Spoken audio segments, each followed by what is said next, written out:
तमाम भगिनी आणि बंधूंना, सर्व महाराष्ट्रीय वासियांना आणि जगभरातील मराठी माणसाला मी महाराष्ट्र दिनाच्या खूप खूप शुभेच्छा देतो।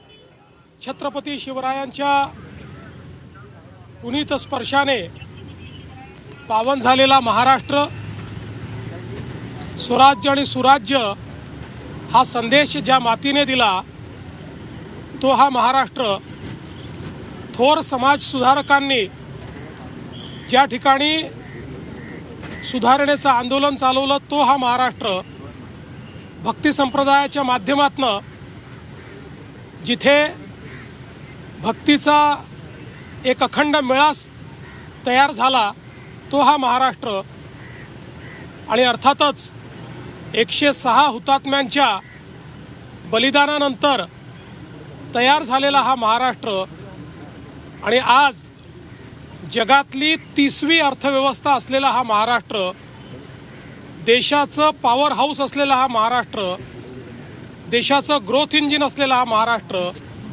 अशा पद्धतीनं सातत्याने देशाला दिशा देतो आहे। आणि आपण महाराष्ट्र गीतात म्हणतो, दिल्लीचेही तख्त राखितो महाराष्ट्र माझा, हे गेले अनेक वर्ष, शेकडो वर्ष महाराष्ट्रानं दाखवून दिलेलं आहे। आणि म्हणूनच महाराष्ट्र दिन आपल्या सगळ्यांकरता एक अत्यंत महत्त्वाचा दिवस आहे।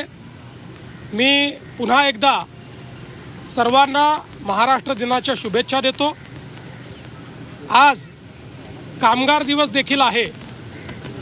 लोकशाहीर अण्णाभाऊ साठेंनी सांगितलं होतं, पृथ्वी शेषनागाच्या डोक्यावर नाही तर कामगाराच्या तळहातावर असते। ज्या कामगारांनी या संपूर्ण व्यवस्थेचं निर्माण केलं, या संपूर्ण भारतात, जगात, महाराष्ट्रात आपल्या श्रमानं आपल्याकरता एवढी मोठी संपत्ती निर्माण केली, त्या सर्व कामगारांना मी नमन करतो, त्यांना शुभेच्छा देतो आणि जगभरातल्या कामगारांना देखील कामगार दिनाच्या खूप खूप शुभेच्छा। सर, आज महाराष्ट्र दिन है, इस मौके पर क्या कहना चाहेंगे, क्या महाराष्ट्र वासियों को संदेश देना चाहेंगे सर? मुझे बहुत खुशी है कि महाराष्ट्र दिवस के अवसर पर हम सभी लोग हुतात्मा स्मारक पर मानवंदना देने के लिए उपस्थित है। 106 हुतात्माओं ने जिस समय बलिदान दिया उस समय ये महाराष्ट्र खड़ा हुआ है। छत्रपति शिवाजी महाराज, इन्होंने महाराष्ट्र धर्म का निर्माण किया और एक बहुत बृहद परंपरा जो हमारे यहाँ पर भक्ति मार्ग के माध्यम से, वारकरियों के माध्यम से आई है, उस परंपरा का निर्वाह करने वाला ये महाराष्ट्र है। और रिफॉर्मिस्ट इस प्रकार का जो एक पूरा आंदोलन चला सुधारणावादी, उसका भी नेतृत्व करने वाला महाराष्ट्र है। और आज देश का पावर इंजन, देश का ग्रोथ इंजन ऐसा ये महाराष्ट्र है। इसलिए इस महाराष्ट्र दिन पर पूरी महाराष्ट्र में बसने वाले सभी निवासियों को, बहनों भाइयों को और दुनिया भर में बसने वाले मराठी लोगों को मैं महाराष्ट्र दिन की बहुत बहुत शुभकामनाएं देता हूं। आज हम सभी लोग जानते हैं मजदूर दिन भी है, और कामगार दिवस के इस अवसर पर मैं तमाम दुनिया के मजदूरों को, कामगारों को बहुत शुभकामनाएं देता हूं। आज ये जो सारा वैभव हम देख रहे हैं, ये उनके कारण हमको देखने को मिल रहा है, इसलिए उनको भी बहुत बहुत नमन करता हूँ। सर, आज 67वा महाराष्ट्र दिन आहे। अनेक परप्रांतीय आहे महाराष्ट्रात राहतात, परंतु अनेक जण आहेत हिंदी बोलत आहेत, काही लोक आहेत प्रयत्न करतात, परंतु अनेक विरोधक आहेत, अनेक राजकीय नेते ते टीका करताना पाहायला मिळतात। राज ठाकरे देखील पहिल्यांदा तर महाराष्ट्र इतका संकुचित कधीच नव्हता की महाराष्ट्रामध्ये परप्रांतीयांनी राहू नये। इथे केवळ कोणी याच लोकांनी राहावं, त्याच लोकांनी राहावं अशा प्रकारची संकुचित मनोवृत्ती महाराष्ट्राने कधीच पाळली नाही। छत्रपती शिवरायांनी जो महाराष्ट्र धर्म आपल्याला शिकवला धर्माला देखील ते अपेक्षित नाही आणि मला तर अतिशय आनंद आहे की माझा मराठी बांधव मी देशाच्या कुठल्याही राज्यात गेलो तरी तिथला एक अतिशय प्रॉमिनंट अशा पद्धतीचा नागरिक म्हणून त्या राज्यामध्ये तिथल्या संस्कृतीमध्ये भर टाकताना दिसतोय.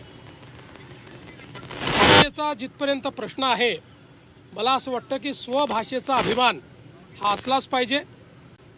मराठी भाषेचा अभिमान की महाराष्ट्रामध्ये परप्रांतीयांनी राहू नये किंवा इथे केवळ कोणी याच लोकांनी राहावं त्याच लोकांनी राहावं अशा प्रकारची संकुचित मनोवृत्ती महाराष्ट्राने कधीच पाहिली नाही.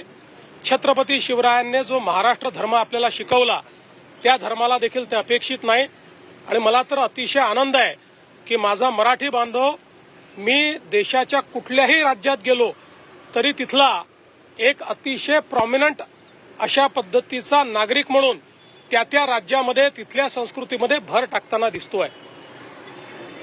भाषेचा जिथपर्यंत प्रश्न आहे मला असं वाटतं की स्वभाषेचा अभिमान हा असलाच पाहिजे. मराठी भाषेचा अभिमान हा असलाच पाहिजे. महाराष्ट्रात राहणाऱ्या प्रत्येकाने मराठी भाषा शिकलीच पाहिजे आणि मला निश्चितपणे असं वाटतं की जे लोक या महाराष्ट्रात वास्तव्याला आहेत ते मराठी भाषा शिकण्याचा प्रयत्न करतील. जे शिकले नाही आहेत त्यांना शिकवण्याचा प्रयत्न आम्ही करू. पण भाषेच्या आधारावर हिंसा, भाषेवर विवाद, भाषा येत नाही म्हणून कोणाला मारणं हे आम्हाला मान्य नाही. यातला मार्ग हा आहे की आपली भाषा इतकी सुंदर आहे आणि इतकी सोपी आहे कोणालाही शिकवता येते. त्यामुळे आम्ही हा प्रयत्न करणार आहोत की अशा सगळ्या लोकांना आम्ही भाषा शिकवू. महाराष्ट्र पुढे जातोय, एक पाऊल पुढे टाकताना आज मिसिंग लिंकचं देखील एक गेम चेंजर प्रोजेक्टचा मला अतिशय आनंद आहे.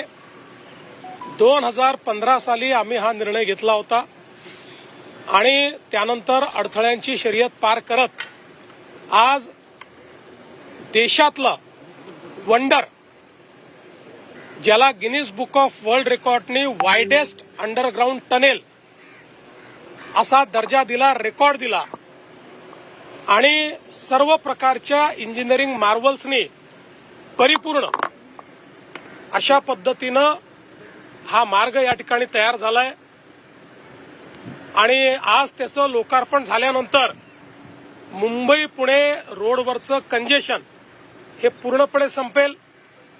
अर्ध्या तासाने अंतर कमी होईल, 10 किलोमीटरने अंतर कमी होईल आणि आपला जो मुंबई पुणे क्वांटम कॉरिडॉर आहे, टेक्नॉलॉजी कॉरिडॉर आहे, हा कॉरिडॉर करण्याकरता त्याचा एक मोठा फायदा होणार आहे. मला असं वाटतं की आजचा दिवस हा अतिशय महत्वाचा आहे. महाराष्ट्र दिनी महाराष्ट्राने वर्ल्ड रेकॉर्ड करणं हा देखील एक अत्यंत महत्वाचा विषय है. सर, महाराष्ट्र दिन के ऊपर जो है मिसिंग लिंक जो है वो आज उसका इनॉग्रेशन होने जा रहा है. किससे देखते कितना इफेक्टिव होगा, कितने ज्यादा ट्रैफिक कंजेक्शन इससे कम होगा sir Mumbai Pune express highway का? मुंबई पुणे एक्सप्रेस हाईवे पे जहां सबसे ज्यादा जाम होता था वो घाट सेक्शन, वहां पर ये लिंक तैयार की गई है जिसमें केबल स्टेड ब्रिज है, जिसमें अंडरग्राउंड टनल है और हम लेक के नीचे से भी उसके उस पूरे प्रोसेस में गए हैं. और ये इसलिए महत्वपूर्ण है कि इसके कारण मुंबई और पुणे के बीच की दूरी तो कम होगी और यात्रा का समय भी आधे घंटे से कम होगा और कोई जाम जो यहां हमेशा लगता था वो नहीं लगेगा. एक प्रकार से मुंबई पुणे ये टेक्नोलॉजी कॉरिडोर, क्वांटम कॉरिडोर इस प्रकार से जो हम विकसित करना चाहते हैं उसकी नींव इस प्रोजेक्ट के माध्यम से हमने रखी है. 2015 में हमने इसको मान्यता दी थी और अब ये पूरा हुआ है.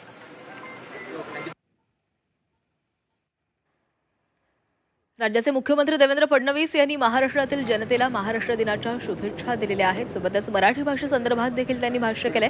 महाराष्ट्रामध्ये राहणाऱ्या प्रत्येकाला मराठी भाषा ही आलीच पाहिजे, मात्र भाषेच्या सक्तीवरून केली जाणारी हिंसा ही खपवून घेतली जाणार नाही असंही मुख्यमंत्र्यांनी म्हटलेलं आहे. सोबतच आज मिसिंग लिंकचं लोकार्पण केलं जाणार आहे, त्यामुळे मुंबई पुणेकरांचा प्रवास सुखकर होणार असल्याचंही त्यांनी सांगितलंय.